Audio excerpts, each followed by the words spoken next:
साथियों नमस्कार, स्वागत है आप सबका आज के इस एपिसोड में। आशा करता हूं कि आप सब बहुत अच्छे होंगे। आज थोड़ा सा गंभीर मुद्दा है जिस पर बात होनी है। गंभीर मुद्दा क्या है? दरअसल हम जिस परीक्षा की बहुत शिद्दत के साथ तैयारी करते हैं, साल भर में 2 बार आयोजित होती है और बहुत शिद्दत से, बहुत लगकर, बहुत कठिनाई से उस परीक्षा को क्रैक करते हैं, पास करते हैं। यानी ग्रेजुएशन में वो विषय रखा 3 साल, 2 साल उससे पीजी किया 5 साल और फिर नेट जेआरएफ की तैयारी 1 साल की, 2 साल की, कभी कभी साथ में ही हो जाता है, कभी कभी 1-2 साल लग जाते हैं और फिर लगभग 5 साल हमने पीएचडी में बिताए। कुल मिलाकर 3-2-5 और 5-10, 10 से 12 साल हम जिस विषय पर अपना सर्वस्व न्यौछावर कर देते हैं, उसके बाद भी अगर उस विषय में हमको नौकरी मिलने में अड़चने आए तो एजुकेशन सिस्टम में कोई कमी है। एजुकेशन सिस्टम में कमी है या अब समाप्त हो गई है, इस पर भी बात करेंगे। और एक बड़ा सवाल यह भी है कि अब नेट और जेआरएफ की आवश्यकता रह गई है कि नहीं रह गई है। नेट और जेआरएफ की डिग्री समाप्त हो गई है, खत्म हो गई है, इस तरह की भी अवधारणाएं सामने आने लगी हैं। लोग कहने लगे हैं, कुछ बच्चे तो इतना निराश और हताश हैं कि वो कमेंट बॉक्स में आके कह रहे हैं कि सर मेरा पेपर होने वाला है, ये बताइए देने जाऊं या न देने जाऊं, पेपर दूं कि न दूं। ये बहुत सारे सवाल आपके मन में आ रहे हैं, जहन में आ रहे हैं और ये सवाल जायज भी हैं। आज का समय थोड़ा सा दुखद है, लेकिन चलिए घबराइए नहीं, हम आपसे पूरी बात बताएंगे, पूरी वास्तविकता तक आपको लेके जाएंगे और सारी बातों से आपको रूबरू कराते हुए एक निष्कर्ष तक पहुंचेंगे। दरअसल एक न्यूज आई, उस न्यूज में क्या कहा गया कि अब 2018 का जो रेगुलेशन है, देखिए समय समय पर विश्वविद्यालय अनुदान आयोग अपना रेगुलेशन बदलता रहता है। अभी तक जो भी रेगुलेशन उसका चल रहा था वो 2018 का रेगुलेशन था। अब 2018 का रेगुलेशन चेंज किया गया। किसके बिहाफ पे चेंज किया जा रहा है? एनईपी 2020 2020 में न्यू एजुकेशन या जैसे नेशनल एजुकेशन पॉलिसी के नाम से आप जानते हैं, तो एनईपी 2020 के तहत इसमें बदलाव किए गए और अब उसका एक ड्राफ्ट तैयार कर दिया गया है, लगभग वो फाइनल है। अब कुछ शिक्षाविदों के पास, कुछ लोगों के पास वो ड्राफ्ट भेजा गया है और संभावना है कि वो फरवरी महीने में 5 या 25 फरवरी तक वो लागू किया जाएगा।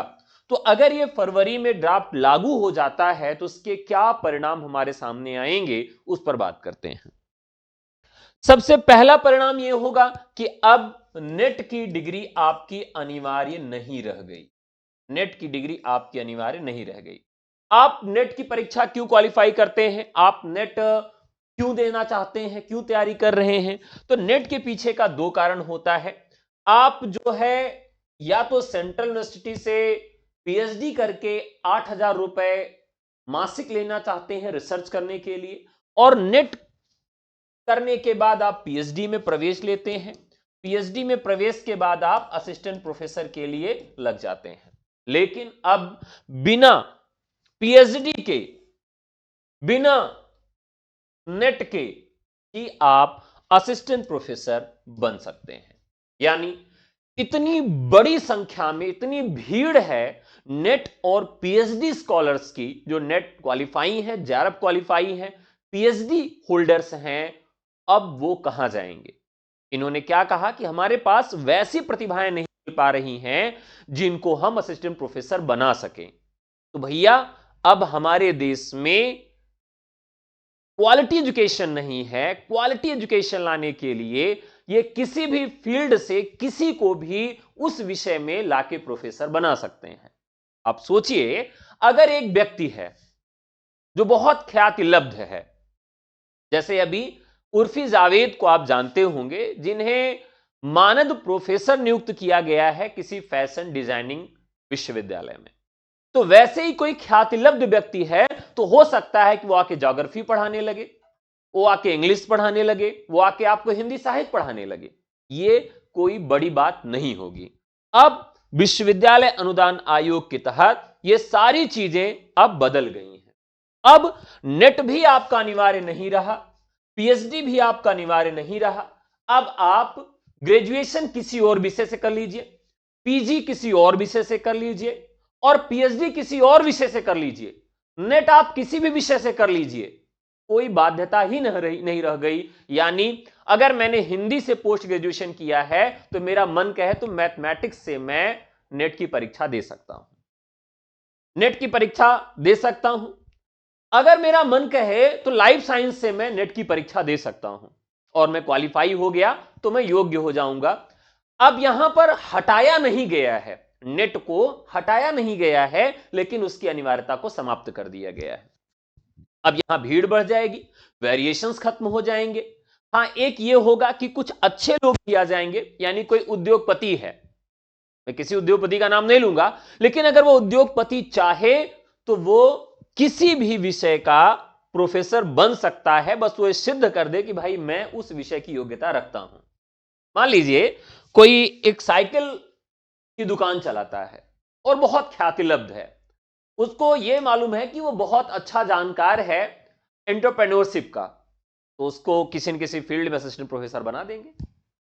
यहां तक कि कुलपति का चयन भी अब अनिवार्य नहीं रहा कि वो एकेडमिक फील्ड से कोई प्रोफेसर ही हो, वहां पर भी किसी व्यक्ति को भी जो उस योग्य होगा, अब इसके लिए ये बताया नहीं कि योग्यता का आधार क्या होगा, लेकिन जो इस तरह की डायनेमिक पर्सनालिटी रखने वाला व्यक्ति होगा उसको कुलपति भी बना सकते हैं, कुलपति भी बना सकते हैं, असिस्टेंट प्रोफेसर भी बना सकते हैं। लेकिन पीएचडी अनिवार्य है किसके लिए?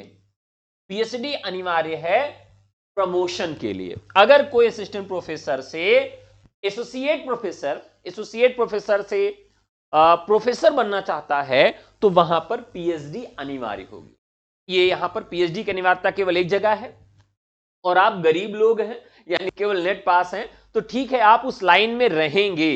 लेकिन अभी तक क्या था कि फाइट कम होती थी कि भाई ठीक है, आप नेट क्वालिफाई हैं तो केवल नेट वाले ही फॉर्म भर सकते हैं, केवल पीएचडी वाले ही फॉर्म भर सकते हैं। इस तरह की बाध्यता होने से फाइट कम होती थी और नौकरी आसानी से मिल जाती थी। लेकिन अब इस फील्ड में एक बड़ी चुनौती हमारे सामने आ गई है कि अब पीएचडी होल्डर भी आप बने टहलते रहिए, कोई दूसरे फील्ड का आके आपके विषय में नौकरी ले लेगा। आप उस विषय में नेट क्वालिफाई, दूसरे विषय का व्यक्ति, संस्कृत वाला आके अंग्रेजी में भी एडमिशन आप ले लेगा, यानी संस्कृत वाला असिस्टेंट प्रोफेसर बन सकता है अंग्रेजी में भी। कोई उर्दू वाला है वो भी अंग्रेजी में असिस्टेंट प्रोफेसर बन सकता है। तो अब सारी विविधताएं आ गई हैं कोर्स में, इसलिए एक बड़ी चुनौती सामने आ गई है रोजगार के संकट को लेकर। असिस्टेंट प्रोफेसर के लिए एक बड़ी नियमावली भी यहां तैयार की गई है, जो समाचार पत्रों के माध्यम से आपने देखा होगा, वो मैं आपको दिखा देता हूं। ये विभिन्न समाचार पत्रों में इसको ये दिखाया गया है। यूजीसी के लिए जो टीचर और वीसी के अपॉइंटमेंट के रूल चेंज कर दिए गए हैं, इस तरह से और भी सूचनाएं हैं। ये देखिए, असिस्टेंट प्रोफेसर बनने के लिए विषय की बाध्यता खत्म हो गई है, ये भी यहां पर कर दिया गया है। इसी तरह से देख सकते हैं, यहां पर एक और न्यूज है, इसको मैं आपको दिखा देता हूं कि ये समाचार पत्रों के माध्यम से भी इस बात को कह दिया गया है। तो ये 5 फरवरी से जो है, अब यहां देख सकते हैं, यहां भी कह दिया गया कि असिस्टेंट प्रोफेसर के लिए नेट की अनिवार्यता को खत्म कर दिया गया है। नेट की डिग्री एकदम से आपके लिए कोई जरूरी नहीं रह गई। असिस्टेंट प्रोफेसर, एसोसिएट प्रोफेसर और प्रोफेसर के पदों पर भर्ती ऑल इंडिया एडवाइजमेंट के बाद ही मेरिट के आधार पर होगी। यानी अब यहां पर जो एक पूरे देश का एक विज्ञापन जारी किया जाएगा, ये अच्छी बात है, मैं भी बहुत दिन से इसकी कामना कर रहा था। तो एक विज्ञापन जारी किया जाएगा और उसमें मेरिट के आधार पर होगी। अब मेरिट किसकी बनाई जाएगी? एकेडमिक मेरिट बनेगी या पेपर करवाया जाएगा? इसके विषय में ड्राफ्ट जैसे ही सामने आएगा उस पर हम चर्चा करेंगे। अगर कैंडिडेट के पीएचडी का सब्जेक्ट यूजी या पीजी के सब्जेक्ट से अलग है तो आप पीएचडी के सब्जेक्ट से प्रोफेसर बन सकता है। यानी पीएचडी आपका जिस विषय से, उसी से आप प्रोफेसर बन जाएंगे।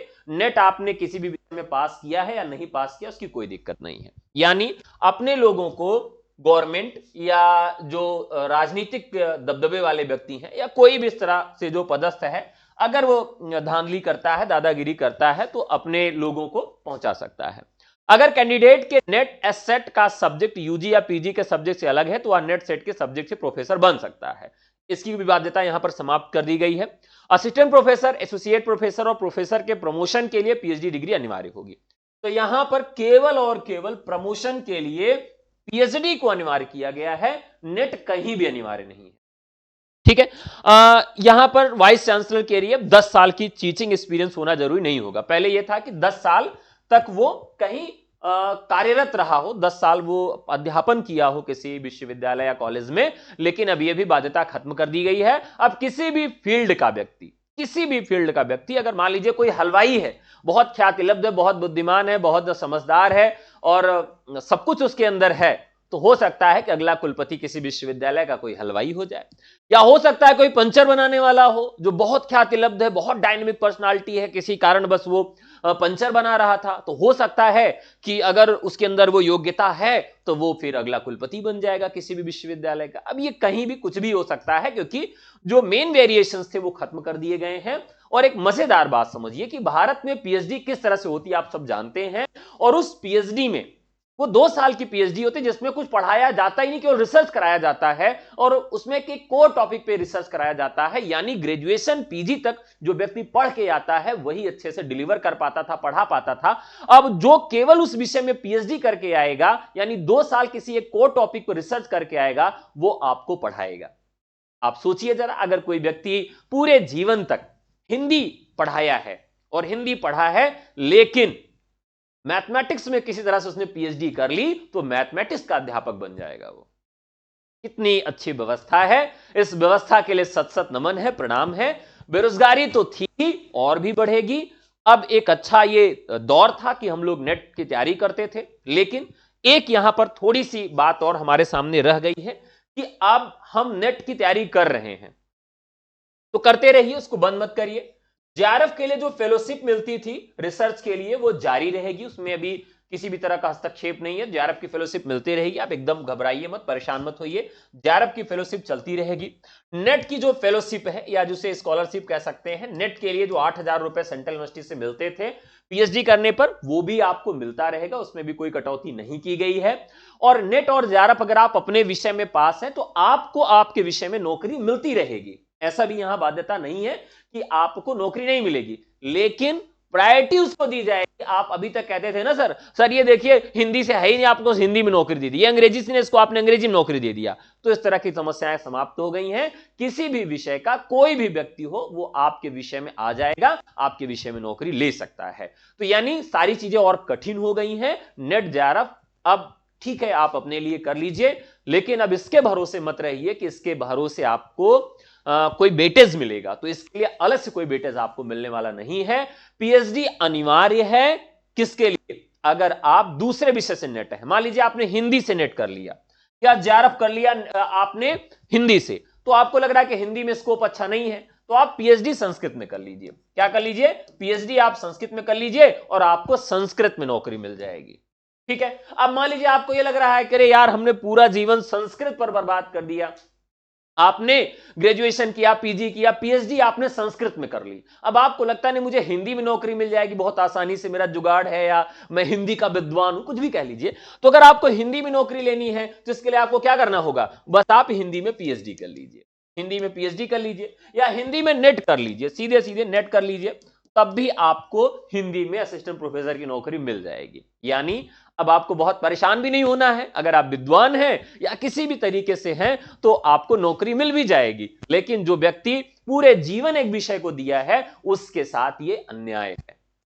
मैं अपना पूरा जीवन हिंदी पर समर्पित कर दिया हूं और मेरे विषय में कोई दूसरा व्यक्ति आके अध्यापन करेगा तो मेरे साथ यह अन्याय है। और उन बच्चों के लिए भी अन्याय है जो गुरु मानते हैं और ये मानते हैं कि वो बहुत डायनेमिक पर्सनालिटी होगा। एक व्यक्ति जिसका हिंदी से जीवन भर कोई नाता नहीं रहा है, संस्कृत से, भूगोल से, विज्ञान से जीवन भर नाता नहीं रहा है, और 2 साल 3 साल किसी कोर टॉपिक पर आके रिसर्च कर लेता है, पीएचडी कर लेता है, तो उस विषय का अध्यापक कैसे बन सकता है? ये एक बड़ा सवाल है। लेकिन व्यवस्था है और ये व्यवस्था 5 फरवरी को लागू हो जाएगी देश भर में। अब देखते हैं क्या होता है, जैसा भी हो अच्छा होगा, यही ईश्वर से कामना करता हूं। लेकिन नेट और जेआरएफ खत्म हो गया है, इसकी डिग्री अनवैलिड हो गई है, इसका कोई मतलब नहीं रहा।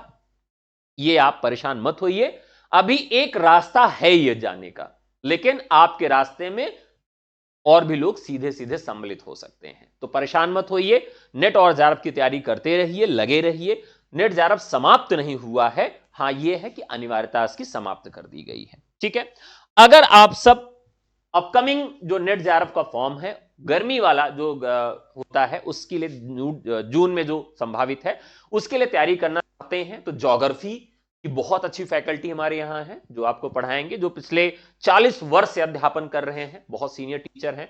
हिंदी मैं पढ़ाता हूं, सारे विषय के कोर्सेज हैं, पॉलिटिकल साइंस चलता है, हिस्ट्री चलता है, सारे विषय के। और फर्स्ट पेपर हमारे यहां बहुत डायनेमिक रूप से चलता है, क्योंकि हमारे यहां जो टीम है हर एक टॉपिक के लिए अलग अलग यहां पर आपको टीम मेंबर्स मिल जाएंगे। तो अगर आप तैयारी करना चाहते हैं तो जुड़कर हमसे तैयारी कर सकते हैं यूजीसी नेट के लिए। आप हमें केवल व्हाट्सएप करके जुड़ सकते हैं, हमारा नंबर है 9628959237। अभी नए सालों के लिए छूट भी चल रही है, तो आप सब व्हाट्सएप करके छूट भी ले सकते हैं।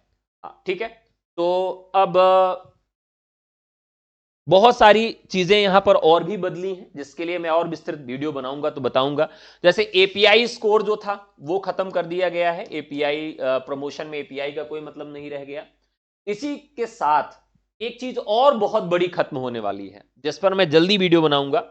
बहुत सारे छात्र ऐसे थे, भाई मेरे ऐसे थे, जिनका पीजी में 55% नहीं था। अब संभावना यह है कि नए वाले नोटिफिकेशन में यह बात होगी, जब पीजी से कोई मतलब ही नहीं है कि आप हिंदी से पीजी हैं या किस विषय से पीजी हैं, तो हो सकता है कि 55% का जो वेरिएशन था वो भी समाप्त कर दिया जाए। ये नया नोटिफिकेशन आएगा तभी मैं इस पर कुछ बात कर सकता हूं, लेकिन अभी की संभावना यही है कि 55% का जो वेरिएशन था वो भी आपका खत्म कर दिया जाएगा। ये क्यों हो रहा है, उसके पीछे तर्क क्या दिया गया है कि हम बहुत अच्छे लोगों को लाना चाहते हैं, यानी जो इतना दिन पढ़ा है वो अच्छा नहीं है, हम बहुत अच्छे लोगों को लाना चाहते हैं जो उस फील्ड के माहिर हैं। यानी अगर कोई इंडस्ट्री में काम करने वाला व्यक्ति बहुत जानकार है, बहुत डायनेमिक है, और उसने पढ़ाई अभी तक नहीं की है, कुछ नहीं पढ़ा लिखा है, तब भी हम उसको पढ़ाने के लिए बुला सकते हैं। ऐसी प्रतिभाओं को मौका देने के लिए यह व्यवस्था लागू की गई है कि हम अच्छे प्रतिभावान लोगों को जो एकेडमिक रूप से मजबूत नहीं है उनको सीधा एंट्री दे दें और वो सीधा आके हमारा भविष्य संवारे। यानी जिसको अब क्या ही कहें, जो भी है सरकार का फैसला है, हम भी इस फैसले पर कुछ कर नहीं सकते हैं, आप भी कुछ नहीं कर सकते हैं। बहरहाल कुछ एजेंसियां हैं जो इसके विरोध में भी अपना फीडबैक दे रही हैं, कुछ लोग कोर्ट जाने की तैयारी में भी हैं। जो भी होगा अच्छा होगा। आज का एपिसोड यहीं तक, बहुत बहुत धन्यवाद, नमस्कार, जय हिंद। घबराइए नहीं, नेट और जेआरएफ खत्म नहीं हुआ है, फेलोशिप मिलती रहेगी, पीएचडी होती रहेगी, बस उसकी अनिवार्यता को समाप्त कर दिया गया है। Thank you.